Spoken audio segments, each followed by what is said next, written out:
사랑하는 성도 여러분, 한 주간 평안하셨습니까? 세상이라는 치열한 전쟁터에서 믿음을 지키기 위해서 애쓰시다가 이렇게 기도의 자리로 나오신 모든 분들을 주님의 이름으로 환영하고 축복합니다. 우리가 매주 금요일 밤마다 이 자리에 모이는 이유가 무엇입니까? 단순히 위로만 받기 위해서가 아닐 것입니다. 다시 힘을 얻어서 세상과 맞서 싸울 능력을 얻기 위해서입니다. 그런 의미에서 오늘 우리가 함께 읽은 에베소서 6장의 말씀은 금요기도에 나온 우리에게 너무나 시의적절하고 중요한 말씀이라고 할 수 있습니다. 오늘 본문은 사도 바울이 에베소 교회에게 보내는 편지의 마지막 부분입니다. 흔히 영적 전쟁과 전신갑주로 잘 알려져 있는 본문이지요. 그런데 이 유명한 본문을 제대로 이해하려면 먼저 에베소서가 말하고 있었던 전체적인 큰 흐름을 한번 되짚어 보아야 합니다. 에베소서의 흐름을 가만히 따라가다 보면 우리는 이 편지가 마치 구약의 이스라엘 백성이 걸어왔던 출애굽 여정과 놀랍도록 닮아있다라는 것을 알 수 있게 됩니다. 먼저 에베소서 1장과 2장을 생각해 보십시오. 우리는 본래 어떤 존재였습니까? 2장 1절은 우리가 허물과 죄로 죽었던 자들이다라고 분명하게 선언하고 있습니다. 애굽의 노예처럼 세상 풍조를 따르며 살았고 본질상 진노의 자녀였습니다. 그런데 긍휼이 풍성하신 하나님께서 그 크신 사랑으로 우리를 그리스도와 함께 살리셨습니다. 이것은 어린 양의 피로 이스라엘을 애굽에서 건져내신 출애굽 사건을 생각나게 하지요. 그렇다면 그렇게 구원받은 우리는 이제 어디로 향하게 됩니까? 광야 시내산에서 성막을 짓고 하나님을 모셨던 이스라엘 백성들처럼 에베소서 2장 21절은 우리가 주 안에서 성전이 되어가고 있다라고 말해주고 있습니다. 우리 모두가 성령 안에서 하나님이 거하실 처소로 세워졌다라는 것이죠. 그리고 이어지는 4장과 5장에서는 그 성전된 우리가 세상 속에서 어떻게 거룩하게 살아야 하는지 제사장 나라로서의 삶을 우리에게 가르쳐주고 있습니다. 마치 레위기의 말씀처럼 성도의 삶에 대한 구체적인 지침들을 주고 있다라는 것이죠. 그렇다면 그 다음은 무엇이겠습니까? 이스라엘 백성들이 요단강을 건너 가나안 땅에 들어갔을 때 그들을 기다리고 있었던 것은 편안한 휴식이 아니었습니다. 그들에게 기다리고 있었던 것은 무엇입니까? 바로 전쟁입니다. 약속의 땅을 차지하기 위한 정복 전쟁이죠. 오늘 우리가 읽은 에베소서 6장 말씀이 바로 그 지점이라 할 수 있습니다. 우리가 하나님의 군대가 되어서 전신갑주를 입고 영적 전쟁을 치러야 하는 바로 그 순간이다라는 것이죠. 그렇다면 하나님이 부르신 이 거룩한 전쟁, 이 영적 전쟁에서 우리는 어떻게 싸워야 하겠습니까?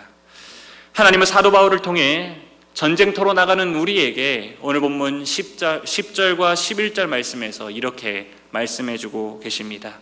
우리 함께 본문 10절과 11절 말씀은 다 같이 읽어보도록 하겠습니다. 10절과 11절입니다. 시작.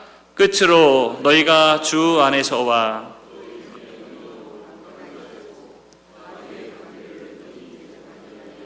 하나님의 전신 갑주를 입으라. 아멘. 우리말 성경에서는 강건하여지고라고 번역되어 있어서 마치 우리가 운동을 해서 근육을 키우거나 어떤 의지를 불태워서 우리가 강건해져야 한다라고 들릴 수 있습니다. 하지만 헬라어 원문을 보면 이 단어는 수동태로 되어 있습니다. 이 말은 우리 스스로 힘을 키우라라는 것이 아니라 외부로부터 주어지는 힘을 공급받아야 한다라는 뜻입니다. 그리스도 안에서 그의 힘을 공급받아서 강건하여져라 라는 것이죠. 사랑하는 성도 여러분, 한 주 동안 이 세상에서 치열하게 사느라 얼마나 지치셨습니까? 마음도 몸도 다 소진되어서 기도할 힘조차 없다고 느껴질 때가 너무나도 많은 것이 우리의 현실입니다. 그러나 오늘 본문을 통해서 우리에게 분명하게 말씀해 주고 있습니다. 영적 전쟁은 내 체력과 내 의지로 하는 것이 아니다라는 것을 말이죠. 이 싸움은 위로부터 부어주시는 하나님의 능력, 곧 그리스도의 힘을 받아 싸우는 것입니다. 그렇다면 왜 우리가 우리의 힘이 아니라 하나님의 능력을 받아야만 하는 것입니까? 그 이유는 우리의 적이 인간의 수준을 뛰어넘기 때문입니다. 12절 말씀입니다. 우리의 씨름은 혈과 육을 상대하는 것이 아니요 통치자들과 권세들과 이 어둠의 세상 주관자들과 하늘에 있는 악의 영들을 상대함이라. 아멘. 우리가 신앙생활을 하다 보면 가장 많은 실수가 바로 싸움의 대상을 착각하는 것입니다. 사탄 마귀는 너무나도 교묘해서 늘 사람 뒤에 숨어버립니다. 그래서 자꾸 눈에 보이는 사람과 우리가 싸우게 만드는 것이죠. 남편이 적으로 보입니다. 말 안 듣는 자녀가 원수처럼 느껴집니다. 나를 힘들게 하는 직장 상사나 교회 안에서 나를 괴롭게 하는 그 사람이 나의 적인 것처럼 마귀는 생각하게 하는 것입니다. 그러나 여러분, 속지 마십시오.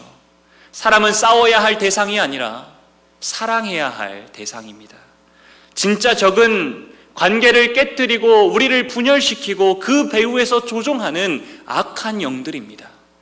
그런데 문제는 우리가 영적인 존재가 아니다라는 것입니다. 그래서 우리의 결심과 의지로는 약한 영들과 싸워서 이길 수 없는 것이죠. 맨 주먹으로 탱크를 막을 수 없듯이 인간의 결단만으로는 마귀를 대적할 수 없습니다. 그렇기 때문에 우리에게는 인간의 무기가 아니라 하나님의 무기가 필요합니다.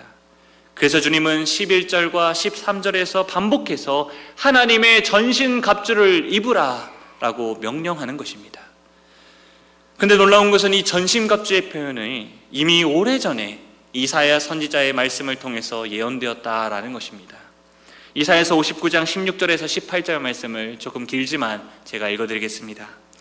사람이 없음을 보시며 중재자가 없음을 이상히 여기셨으므로 자기 팔로 스스로 구원을 베푸시며 자기의 공의를 스스로 의지하사 공의를 갑옷으로 삼으시며 구원을 자기의 머리에 써서 투구로 삼으시며 보복을 속옷으로 삼으시며 열심을 입어 겉옷으로 삼으시고 그들의 행위대로 갚으시되 그 원수에게 분노하시며 그 원수에게 보응하시며 섬들에게 보복하실 것이라. 아멘. 이 말씀은 하나님께서 자기 백성을 구원하시기 위해 친히 갑옷을 입으시고 우리의 원수인 사탄 마귀와 싸우시겠다라는 선언의 말씀입니다. 그리고 이 예언은 우리 주 예수 그리스도께서 십자가와 부활을 통해서 사탄의 머리를 상하게 하실 때 완전히 성취되었습니다. 그러므로 오늘 본문이 말하는 하나님의 전신갑주는 다름 아닌 예수 그리스도 자신입니다.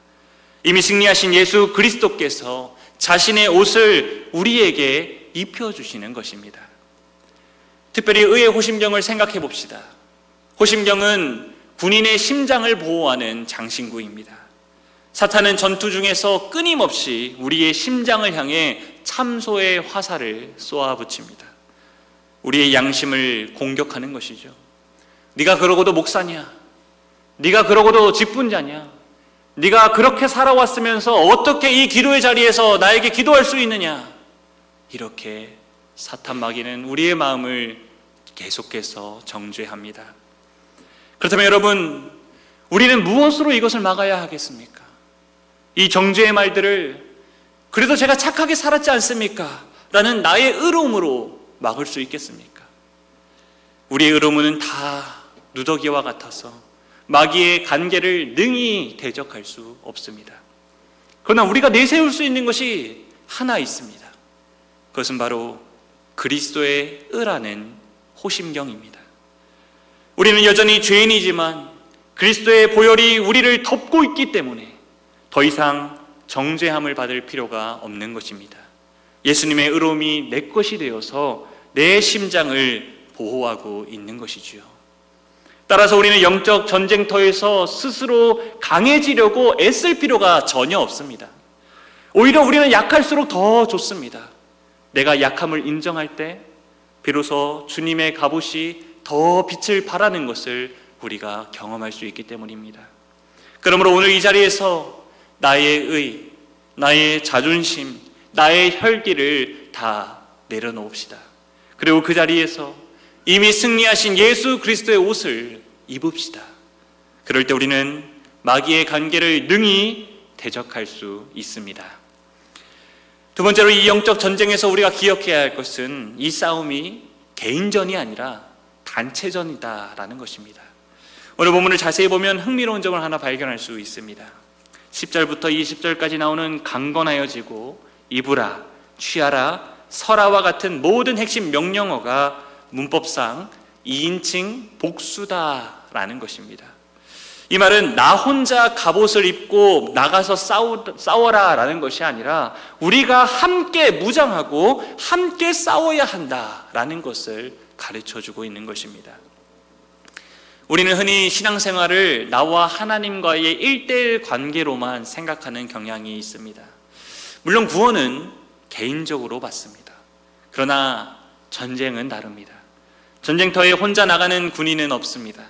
영적 전쟁은 언제나 교회라는 군대를 통하여서 함께 치르는 단체전입니다.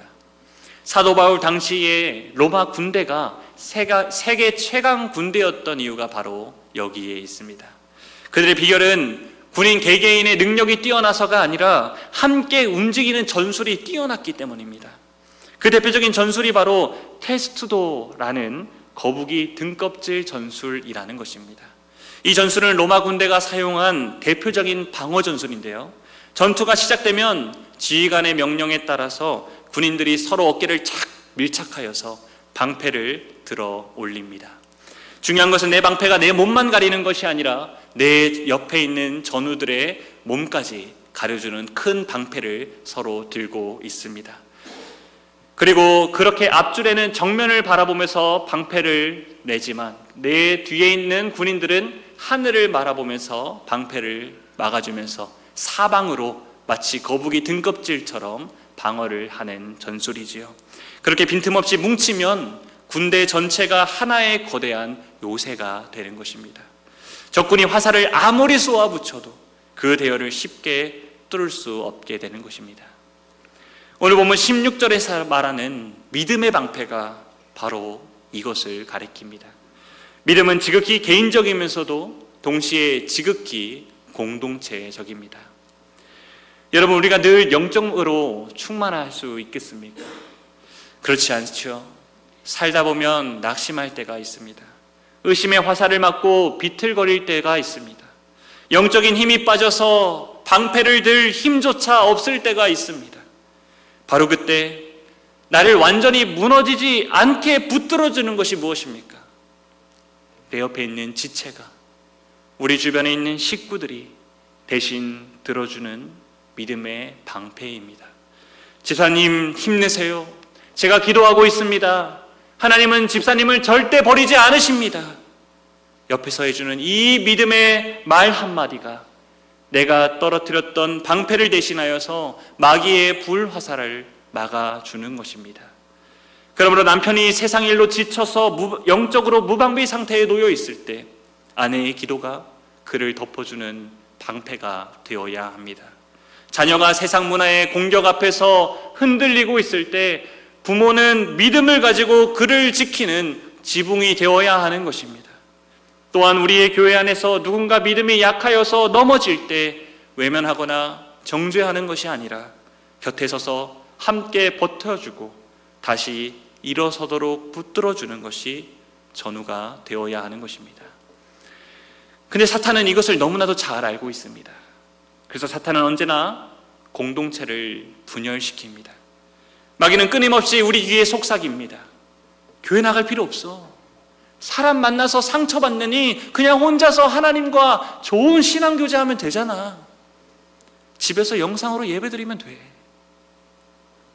이것은 우리를 고립시켜서 각계 격파하려는 아주 교묘하고 위험한 마귀의 술수입니다. 대열에서 떨어져 나가는 순간 사방에서 날아오는 불화살을 혼자서는 결코 막을 수 없음을 우리는 반드시 기억해야 합니다. 사랑하는 성도 여러분, 오늘 우리는 왜 금요일 밤에 피곤한 몸을 이끌고 이 자리에 모였습니까? 우리가 이 자리에 모인 이유는 서로의 방패를 맞대어서 영적 테스트도 대응을 짜기 위함입니다. 옆 사람을 한번 바라보십시오. 이분은 단순히 내 옆자리에 앉아있는 사람들이 아닙니다. 전쟁터에서 내 등을 지켜줄 전우들입니다. 내 옆에 사람이 무너지면 그 다음 타깃은 바로 내가 되는 것입니다. 그래서 우리는 서로를 위해 필사적으로 기도해야 합니다. 그러므로 우리가 오늘 기도할 때에 우리 교회 안에 있는 모든 분열의 영이 떠나가기를 간절히 기도해야 합니다. 우리가 사랑으로 하나 되어서 빈틈없이 믿음의 진을 칠 때 음부의 권세는 결코 우리의 가정과 우리의 교회를 뚫고 들어올 수 없습니다. 한 사람이면 패하지만 두 사람이면 맞설 수 있고 세 겹줄은 끊어지지 않습니다. 이 말씀을 굳게 믿고 우리 모두 하나 되기를 힘쓰며 서로에게 믿음의 방패가 되어주시기를 진심으로 간절히 부탁드립니다. 마지막으로 하나님의 전신갑주를 입고 견고한 진을 구축한 우리가 해야 할 다음 행동은 무엇이겠습니까? 그것은 바로 공격입니다. 방패 뒤에 숨어서만 있어서는 전쟁을 이길 수 없겠죠. 적을 제압하고 빼앗긴 영토를 되찾아야지만 전쟁을 끝낼 수 있습니다. 그래서 하나님께서는 우리 손에 단 하나의 공격 무기를 쥐어 주었습니다. 17절 하반절 말씀입니다. 성령의 검 곧 하나님의 말씀을 가지라. 아멘. 앞서 진리의 허리띠부터 구원의 투구까지 5가지 무기는 모두 우리의 몸을 방어하는 방어 무기입니다. 그러나 성령의 검은 유일하게 적을 찌르고 베어버릴 수 있는 공격 무기다라고 할 수 있습니다. 그렇다면 이 검을 가지고 우리는 어떻게 사용해야 하겠습니까? 감사하게도 우리 대장 되신 예수님께서 이미 우리에게 그 모범을 보여주셨습니다. 예수님이 광야에서 마귀에게 시험 받으실 때를 기억하실 수 있습니다. 마귀가 떡으로, 명예로, 권세로 예수님을 유혹했습니다. 그러나 예수님은 자신의 신적 능력이나 권위를 사용하지 않았죠. 또 감정이나 논리로 그를 설득하려고 하지도 않았습니다. 예수님은 3번 모두 똑같이 이렇게 대응했습니다. 기록되었으되 라고 말이죠. 예수님은 기록된 하나님의 말씀을 칼처럼 뽑아서 사용하셨습니다. 그러자 마귀는 더 이상 힘을 쓰지 못하고 저 멀리 물러갈 수밖에 없었죠. 우리가 영적 전쟁에서 자주 실패하는 이유가 무엇입니까? 마귀가 거짓말을 심고 두려움을 주고 염려를 불러일으킬 때 자꾸 우리의 생각과 우리의 경험과 우리의 감정을 가지고 싸우려 하기 때문입니다. 그러나 영적 전쟁은 우리의 감정이나 경험으로 이길 수 있는 싸움이 아닙니다. 이 전쟁은 오직 기록된 말씀을 가지고 싸워야 합니다. 따라서 우리는 힘들고 어려울 때 하나님의 말씀을 더욱 붙들고 그 말씀을 입으로 선포하며 그 말씀을 가지고 간절히 기도해야 하는 것입니다. 그럴 때 말씀이 성령의 검이 되어서 마귀의 간계를 능히 대적할 수 있는 것입니다. 근데 여러분, 무거운 갑옷을 입고 그 예리한 성령의 검을 들고 싸우기 위해서 엄청난 에너지가 필요하지 않겠습니까? 그렇다면 그 힘은 어디서 나오겠습니까? 오늘 우리 함께 18절 말씀을 함께 읽어보도록 하겠습니다. 18절 말씀입니다. 시작. 모든 기도와 간구를 하되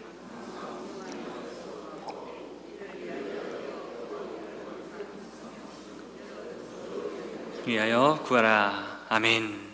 그 힘은 바로 기도에 있다라는 것입니다. 바울은 전신갑주 목록에서 기도를 하나의 무기로 설명하고 있지 않습니다. 오히려 전신갑주 전체를 감싸듯이 표현해주고 있습니다. 마치 모든 무기를 잘 작동시키기 위한 원동력과 같이 기도를 표현하고 있다라는 것이죠. 아무리 좋은 갑옷을 입은 장수라 하더라도 숨을 쉬지 않으면 아무 의미가 없습니다.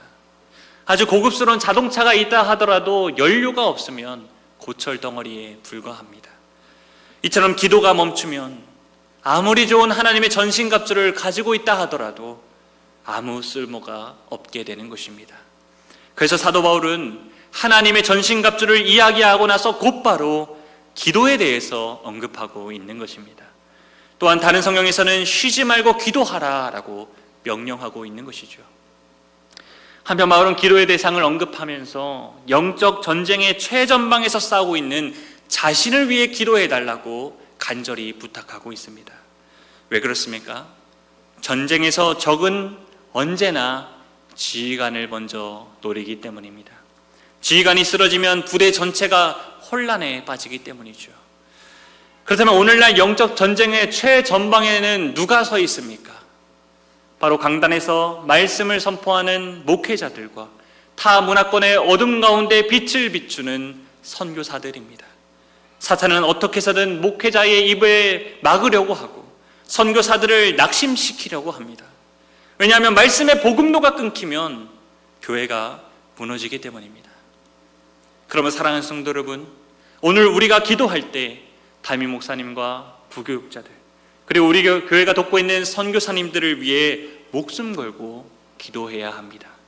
하나님, 우리 목사님의 입술에 성령의 검을 쥐어 주시옵소서. 우리 선교사님들을 악한 자의 손에서 건져 주시옵소서.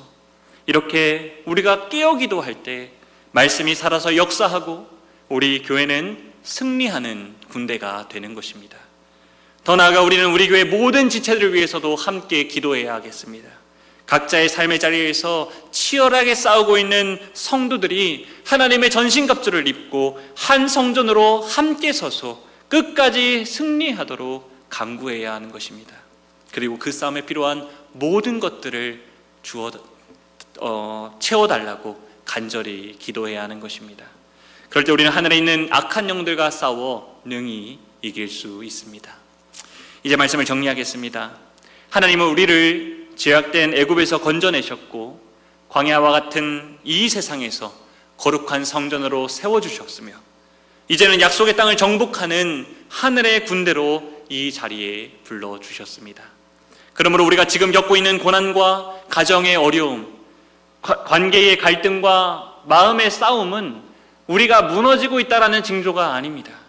도리어 우리가 지금 치열한 영적 전쟁터 한복판에 서 있다라는 증거입니다. 그러나 사랑하는 성도 여러분, 두려워하지 마십시오. 우리는 패잔병이 아닙니다. 우리는 이미 승리한 군대입니다. 이 전쟁은 이미 결판이 난 전쟁입니다. 우리 대장 되신 예수 그리스도께서 십자가에서 사탄의 머리를 상하게 하셨고 부활을 통하여서 이미 승리를 확증하셨습니다. 결정적인 승리는 이미 우리의 것입니다. 우리는 그 승리의 깃발 아래 서서 마귀가 다시는 틈타지 못하도록 그 땅을 지키며 서 있는 자들입니다. 그러므로 우리가 해야 할 일은 분명합니다. 나의 연약함을 온전히 내려놓고 예수 그리스도의 옷을 입는 것입니다. 내 옆에 지체들과 하나 되기를 힘쓰며 함께 믿음의 방패를 드는 것입니다. 그리고 말씀의 검을 높이 들어 싸우되 성령 안에서 여러 성도들과 목회자들과 선교사들을 위해 간절히 기도해야 하는 것입니다. 그럴 때 우리를 무너뜨리려고 하는 어둠의 세력은 물러갈 것입니다. 이 사실을 기억하셔서 날마다 하나님의 전신갑주를 입으시고 이미 주어진 승리 안에서 담대히 살아가시는 저와 성도님들 되시기를 주님의 이름으로 간절히 축복합니다. 아멘.